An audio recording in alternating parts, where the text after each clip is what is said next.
No, I didn't know I was going to be saying next year. Good evening, ladies and gentlemen. I'd like to thank you all for coming, but I'm under strict instructions from Mel to keep it short, so we'll skip the pleasantries. How to bake a cake, a metaphor for a good marriage. Step number 1, preheat the oven. Brett had arrived. He was standing in the elevator as it approached Mel's apartment on level 10. Mel had been upstairs when she buzzed Brett into the building, but she didn't remain there for long. By the time the elevator doors opened, Mel was standing right outside, ready to greet him with a big hug and a kiss.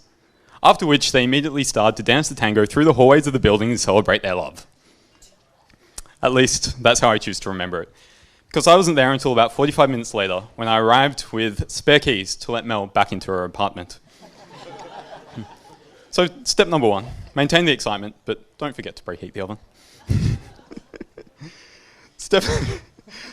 Step number 2, combine ingredients and mix well. The beautiful thing about being in a relationship is that someone's always got your back. Usually, that would be having each other's back. But for Mel and Brett, it's the family having their collective backs, even from 8 hours away on a completely different continent. Jess and I were sitting down to a lovely dinner one night when the phone started to ring. It was Mel calling on Skype from Vietnam. Clearly she missed us and just wanted to say hello. But alas, that was not the case at all. Mel and Brett, in their infinite wisdom, had managed to lock themselves on the balcony of their hotel room and needed someone to call the hotel to let them back inside. Apparently they had Wi-Fi so they could call us, but not a local SIM so they could call reception. Anyway, it took a while for the hotel to understand, especially with the language barrier, that we didn't want to book a room but rather have our friends rescued from their room. But thankfully we got there in the end. So step number 2, mix well. Make sure you've got each other's backs, but know that we've got them too. Step number 3, improvise and stay flexible.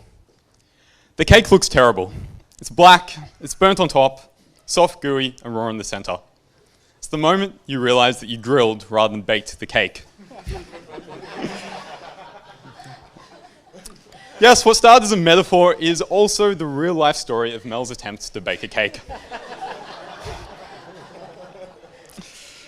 Not everything goes exactly to plan, and you never know what life is going to throw at you.